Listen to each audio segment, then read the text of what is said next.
In today's episode, we're going to art fraud, AI, Pam Bondi, and I go undercover. A lie is where you willfully mislead somebody knowing that what you're saying is factually incorrect. I think I lie very well for my profession. What does a liar look like? What does a psychopath look like? I just want to say I hope there's a lot of criminals listening to this. We'll be picking up some good tips.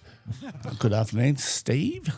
Good afternoon, Bradford. What do you prefer, Brad or Bradford? I don't mind. The foul is Bradley. You know. Yes, I made that mistake in the early episode, and I'm still upset about that. Yeah, well, in basketball, I think you get three. At 5 fouls, and you're off. I've got a few left. Well, you get three Bradleys, and then that's it. Because, it's a name I copped a lot of rubbish for, and I went to a lot of different schools, and I'd have to verify and justify my name. And, kids being kids, and just go, Bradford, you've made up your own name. And then the Bradford Insulation came to that, and people said, oh, you've named after the insulation. I went, it was just easier to say yes, Well, see, my surname is Van Aperen, so I've been called Van Aspirin, Van Apple, Van Apricot, Aspro, slow working dope, all sorts. I think I've heard it all. So I've been called, when I was in the job, Van Apprehend. Well, I think the reason why I never even thought about being a police officer was I would have gone around and arrested everybody who ever got my name wrong. I'm vindictive. But when they named me after Bradford, there's people said that was named after Bradford Insulation. It was a lot more difficult for my sister Insulwool. Boom, boom. So we have jokes. Just at the start, we've been contacted by someone. We were talking about what an amygdala hijacking is. Easy for you to say, amygdala. Can you say that? Yeah, amygdala. Oh, yeah, beautiful. Maury, our producer, sort of struggles around that one. But amygdala hijacking is basically where we lose control. We lose the it's a part of our brain that regulates the cortisol release, and you commonly see it in moments of frustration and aggravation, like typical road rage. Someone gets cut off and they are over proportional to what the issue is. They overreact. They jump out of the car. They start jumping on bonnets and all that sort of stuff. And, occasionally that does happen with a lot of people when they're, mild and mannered, and sometimes, you never know what happens in a person's day, and these things build up. Then all of a sudden, the smallest thing, what was that American show? Remember that American show? Was it Michael Douglas? He goes in and he wants to order a hamburger. Falling down. That's the one. And he's looking at it and he goes, that hamburger looks nothing like what I ordered. Well, I think in one of the breakfast menu, and they just changed over to the. That's the one. Yeah, they wouldn't serve him. That's it. And which can be frustrating. But I have a question. In terms of cortisol, would you use that as an interrogative technique to try and get somebody angry, just to get them to drop their guard? No, look, I come at it from a different approach. We know through research, when you blame somebody for their behaviour, you make it substantially more difficult for them to confess. So depending on what it is, I can let's say I'm interviewing you for armed robbery or a theft or a fraud or whatever it may be, and I know we're going to talk about fraud a little bit later, then I will give you an olive branch. I can come up at the FBI. They have, and I know we touched on this briefly in one of the previous episodes, but they have what they call theme development, and the whole purpose of theme development is to look for any potential justification or motivation for a particular crime. So what they'll do is they'll use that in part of the interview process. So effectively, if I'm interviewing somebody and they're quite cooperative and whatnot, I'll use rapport to build that, because at the end of the day, people are not going to tell you anything if they don't like you. Secondly, if I say to you, well, you don't tell me about your involvement in this, you're going to get locked up, you're going to go to jail and all that sort of stuff. I'm giving you substantially more reasons why not to confess, not one reason why you should or could. Right. So it's understanding a little bit about the psychology. So yeah, look, I think at the end of the day, if I'm interviewing you, let's just say for a homicide, if you roll over, you're going to be in trouble. Yeah, right. And our legal system's predicated on the basis that you'll be judged by a jury of your peers. So I mean, the interviewing process is important, but it's part of the process. I mean, at the end of the day, I always used to go in wanting to have any bit of forensic, scientific, medical, corroborative witness evidence. So it really doesn't matter what you say. You know, when you say judged by a jury of your peers, if I was a murderer, I would demand that there be 12 murderers as my jury because they would be my peers. And, I would want to... I can just imagine the challenges during the jury selection. Challenge. Good luck. Have you ever murdered anybody? No, challenge. But see, the problem you've got there is if you're convicted of an offence such as homicide, you're not even going to get the letter. It's a catch-22, isn't it? So I would say they'd let me walk because they'd say, well, you don't have a jury. I think your chances would be somewhat slim. I think it's a wonderful premise. All right, well, that's the amygdala, and we won't spell it. I'll leave that for you to bark into your chat GPTs at home. We also we did have somebody question whether or not the Lance Armstrong, after he was found guilty, apparently he'd won a court case for defamation and received a $5 million payout. Yeah, and that was in the allegation was that he was doping. He denied it. Yeah. He then sued them for defamation and won, got a payout. Yeah. Yeah. So I'm not quite sure because I've been searching the internet and ChatGPT, my go-to, keeps talking about some postal fraud that he repaid the money, and I've interrogated and just made sure that we are talking about the same Lance Armstrong. And this just leads me to the fact that I've noticed lately people are more and more reporting that AI sometimes is telling fibs, telling porkies. Well, yeah. Hallucinating, I think the expression is. Yeah. And we weren't expecting that. We expected, to be honest. The washing machine's honest, the fridge is honest. Why not this machine? I saw I think it was a YouTube clip, and the speaker was talking about how now AI is developing the ability to deceive. Right. Which is pretty amazing when you think about it. I mean, being lied to by a person is one thing, but being lied to by artificial intelligence, I mean, imagine the ramifications of that. Yeah, because, you don't even have the classic go-to of look me in the eyes. Tell me. Yeah, look me in the AI. Hey, all right. You're not the only one who does comedy.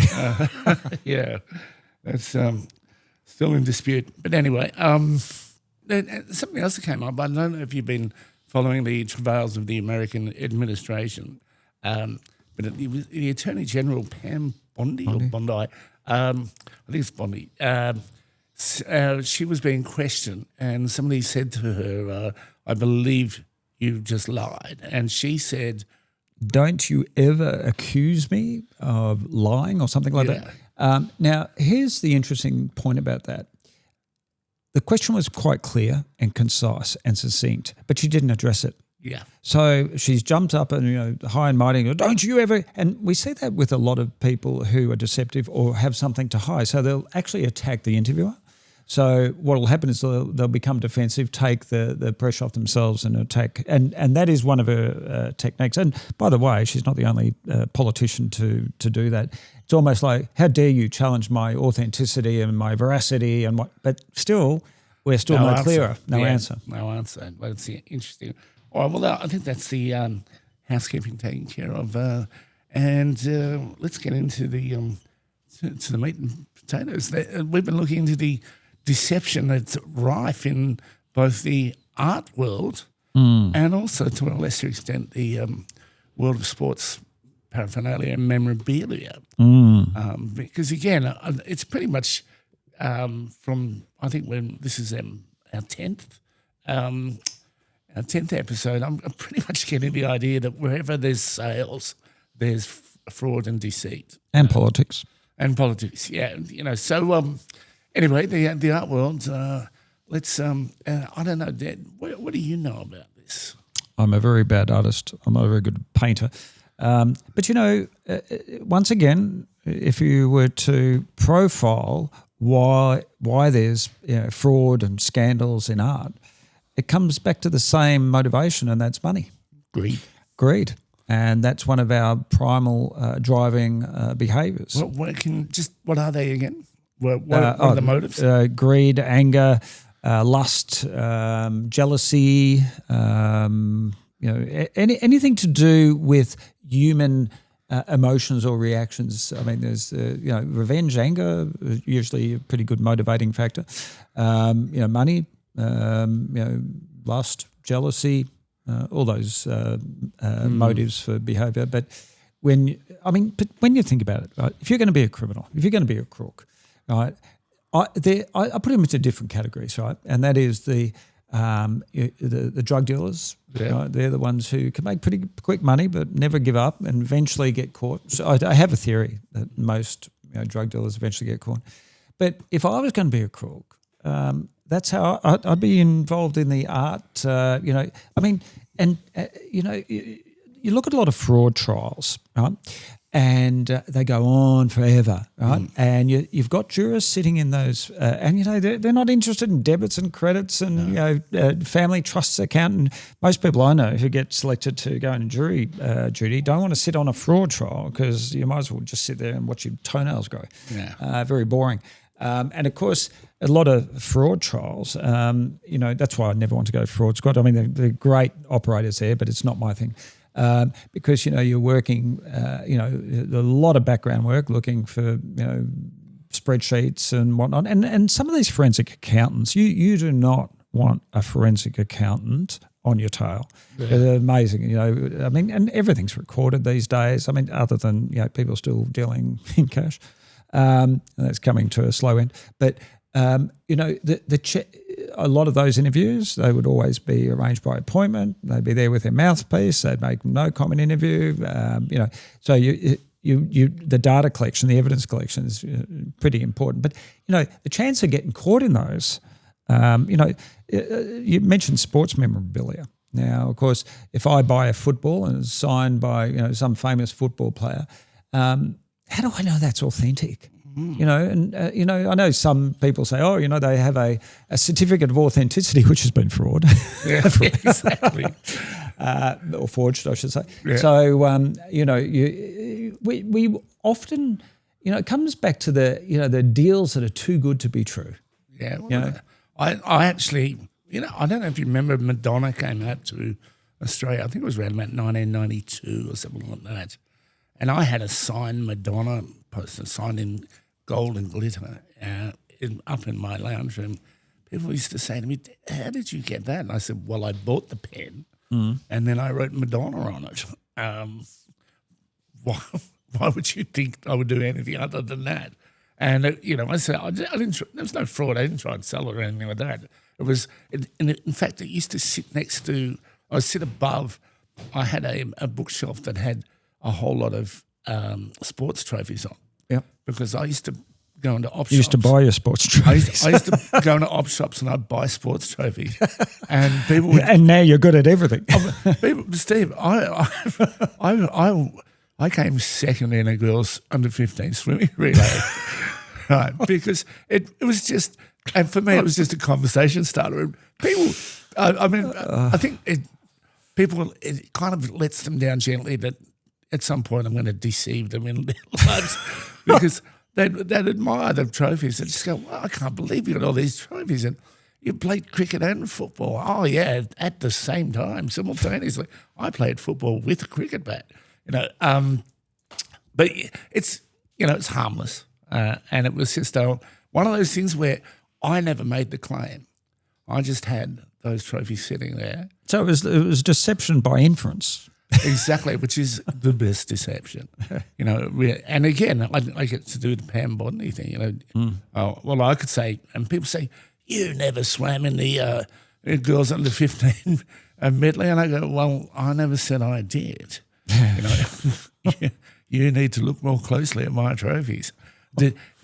Wasn't the girl standing on the podium holding a netball that did give away? I haven't transitioned. So anyway, back to it. Sports memorabilia, which is probably the junior side compared to the amounts of money. I was flabbergasted in the arts frauds area, and I know You've been doing a bit of research, haven't you? I did a bit of research. I found there's again. Here's something I'm going to tell people if they want to look up these cases themselves. These are the ones that I looked up. There's a fellow named Han van Meegeren, perhaps one of your one of my family members. There's Elmyr, E-L-M-Y-R, Dihori, John White and John Drew, Wolfgang Betraki, and the Knoedler, K-N-O-E-D-L-E Gallery. And I think that I'm probably a candidate for being an art forger because I have an interesting name. And I don't know how John Myatt and John Drew got in there. But anyway, let's Not that exotic.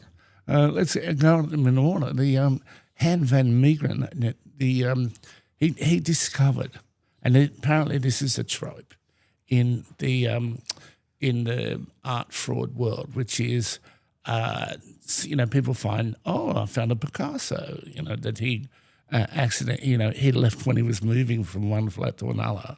As you do. And the classic claim I think was that Picasso was the one that apparently paid for a cup of coffee with a what is it? It paid for a cup of coffee with a hand drawing or something like that. And I believe the quote was something like, could have done a painting, and he said, I had a meal, I didn't want to buy the restaurant. That was some words to that effect. Anyway, it's just, I'm not lying. I just might have got it slightly wrong. But so Han van Meegeren, he discovered the new works of Johannes Vermeer, and he ended up he only got 2 years for it when they caught him. But how much money did he make out of it? Well, I couldn't find that. But it went on for a while. And so that's not a bad return on investment, is it? A couple of years for, X number of dollars. I mean, if you look at, and you brought this up, is it the Knoedler? Am I saying that right? I think it's Knoedler, yeah. They estimate that one was between 60, with some estimates raising up to $80 million. I mean, that's no chicken litter. That's some serious cash. So what I find fascinating about that is, at what point do you and I find this about a lot of crime, at what point do you, and particularly the amounts of money in the finance world and so on, at what point don't you just say to yourself, well, that's enough, and you buy your island and disappear? That's always been my thing. Like I remember having charged this one particular drug dealer, and he, seriously, had a great pad, great car. He had all the toys, jet skis and Scooby Doos or whatever they're called. Had all the toys, just couldn't stop. Yeah. Now you'd often think to yourself, well, if you're smart, you diversify and then get out of the racket, because the problem with, in my experience, a lot of these drug dealers, there's always someone there. There's always going to be a weak link. There's always going to be someone that's going to tip you in. You're going to make a mistake, but you legitimize it and you move on. But they don't. They just keep falling back. And then once again, we're creatures of habit. I guarantee you, when you woke up this morning, you did the same thing. You woke up, you probably checked your phone, made a coffee or whatever you do. But we're creatures of behaviour, and that's what brings us unstuck. And the other thing is, a lot of people who delve in drugs and stuff like that, they're not very good at hiding their wealth. Right? And but really, when you think about it, in terms of when we compare, art fraud, there's big money to be made, but less chance of being apprehended. Look at a lot of police resources go to the big ones, drugs and whatnot. But I mean, I don't think we've got Victoria Police have an art fraud thing. It'd probably fall within a small area within the fraud squad, unless it's a certain value. Yeah. Well, see, that's another thing. Just before I go to that, how did you said you charged him. How did you get onto him? We did some controlled buys. So Right. just for the listeners, often, weren't interested in the users. We're more interested in, the source and the dealers. And we did a few controlled buys to work our way back up. And we had a UC, which is an undercover, who worked his way into that particular mob and eventually got to the one of the top dealers. And it was really interesting because he was reaping the benefits and the rewards of all the money, and there was a lot of cash, a lot of money, because I remember searching his roof. And I go up in the roof, it's just me, and I remember this big toilet tissue box. It was quite big, and it was full of cash. And not 10 notes to a fold, 10 folds to a bundle, just cash. It was full of cash. And you're thinking, if you don't have much of an education, next minute you're seeing some of these guys driving around their Lambos and whatnot, you can see the attraction. But, Did you not think to yourself, my God, look what this guy uses to wipe his bum? No, because it's in the roof. But it was a toilet tissue box. No, but it just goes to show you that, it could be quite lucrative. But getting back to your thing before, I think when things are good, man, everything's going well, you think a lot of crooks don't ever think they're going to get caught. And I've always said smart crooks don't get caught because they keep their mouth shut. They don't have to big note themselves. They don't have to tell everybody about how good they are. And that's eventually a lot of their downfall. Well, in this world, I believe too that one of the reasons why they don't get caught is for there to be detection, there has to be deception. For there to be deception, there has to be detection. Correct. And people, if it's not reported or not known, people don't report it. That's because quite often the crooks are scamming the crooks. There's a lot of laundering of money in this instance. Yep. Although, I mean, that's got to be a little bit fraught in itself if you're taking the piss out of crooks. But people don't, people are embarrassed. They don't want to admit that they're I've got a great story about that. Mickey Mouse Da Vinci. I've got a great story about that. I was working at Flemington CI and there was this guy going around and he had this little thing where he put ads in the local paper, like basically a male prostitute. And what he was doing was he would go there and say, okay, cash up front for the job. You get in bed, you get ready, and I'll just have a shower and I'll come out. And, of course, he'd do a runner with their money. And I will never forget, I won't mention the female detective I was working with, very good operator she was. And anyway, so, of course, I was the bait. So I went in there and we have a hotel room. We ring up the said person. And sure enough, he comes down there, and I was a little bit. I've got to be honest with you. I've done undercover buys and that. I was a little bit nervous about this one. What were you wearing? So I thought, no, my clothes are not coming off. Anyway, I was a little bit nervous, and I said, Leanne, because we had a signal, right? Dropped her in it. I didn't give you a surname. I said, that could be a pseudonym too, by the way. I said, don't leave me alone in this room after you. We have a signal. Come in and do the arrest. And sure enough, I said, I'm just going to go have a shower. So I go in the bathroom and lock the door, turn on the tap. And as he walks out, he's arrested. But now this guy got away with a lot. Yeah, why? Because people were too embarrassed. Yeah. They didn't want the world knowing. They certainly didn't want to jump in the witness box and give evidence against them. So it just goes to show you how many unreported crimes there are out there. Oh, totally. And like you said, to your point, if it's not reported, these art, scams can go on forever until they actually get them checked by a legitimate appraiser or someone who knows what they're talking about. So that could be years down the track. So that could be commensurate with the Emperor's New Clothes, which is nobody, as you said, people get repeatedly done. Yep. Nobody wants to report it. What was it? The nodal fraud. What was it? I don't know if anybody ever did any time though. Well, according to AI, it was considered one of the biggest art frauds in history, and basically the gallery sold over 60 forged paintings from expressionist, one Jackson Pollock and others. But wow. So many works of art. Now, back then, I'm not an art dealer, I'm not an art collector, but I could imagine that if you're going to spend that sort of money, you're going to have somebody who knows what the hell they're talking about to verify, check it, make sure everything's ridgy-dig. Right. So it's look, I think we'll get another episode out of this. There's so much we can look into. What was it?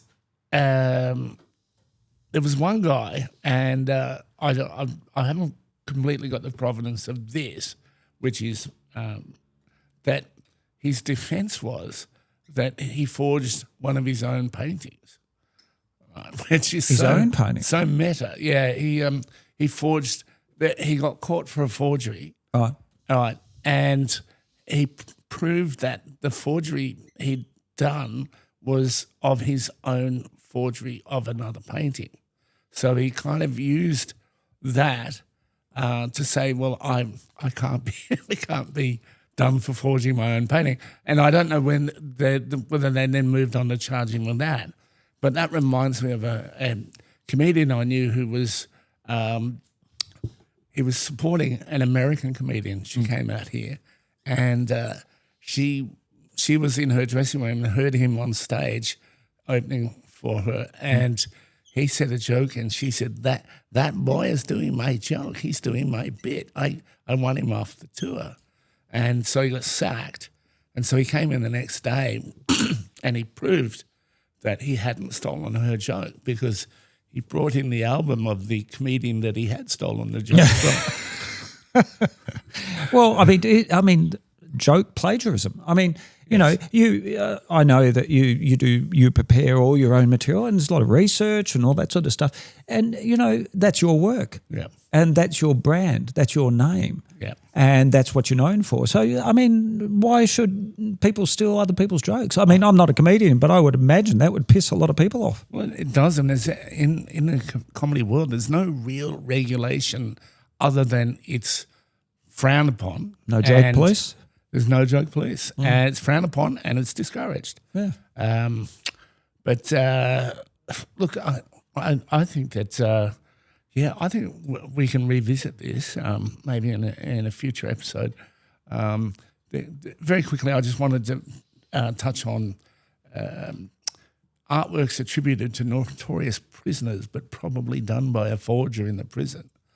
And there's so many people who are, so many bank robbers and murderers and people like that who suddenly go, I think. Is that a little bit like Chopper Read writing children's books? Yeah. Yeah. Not so believable. But anyway, it's a form of the deception. Is that all you need to do is put that person's signature on it. And again, who's going to challenge it? And why do people want it in the first place? Well, I think they want it because they think there's value there, and they may have an asset, an appreciating asset, and some artwork is. But of course, like anything, you have to do your due diligence. John Wayne Gacy. Yes. Okay, so not personally, but no, of him. and he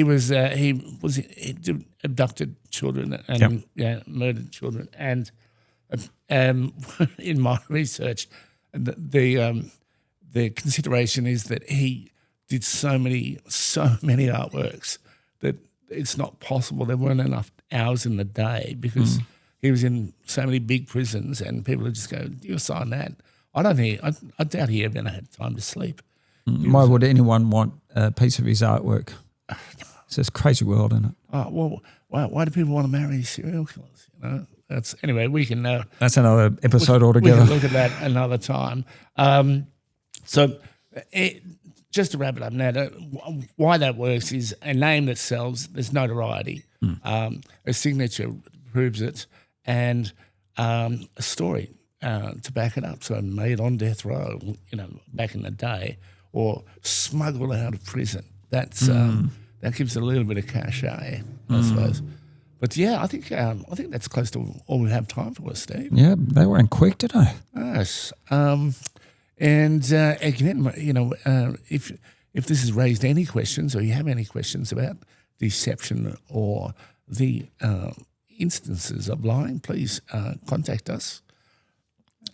And Absolutely. And we will dissect, analyse and peel back each layer, trying to get to the bottom of what makes people tick. That'd be fantastic. All right. Well, thank you very much, Steve. See you next time. Bye-bye. I just want to say I hope there's a lot of criminals listening to this. You'll be picking up some good tips.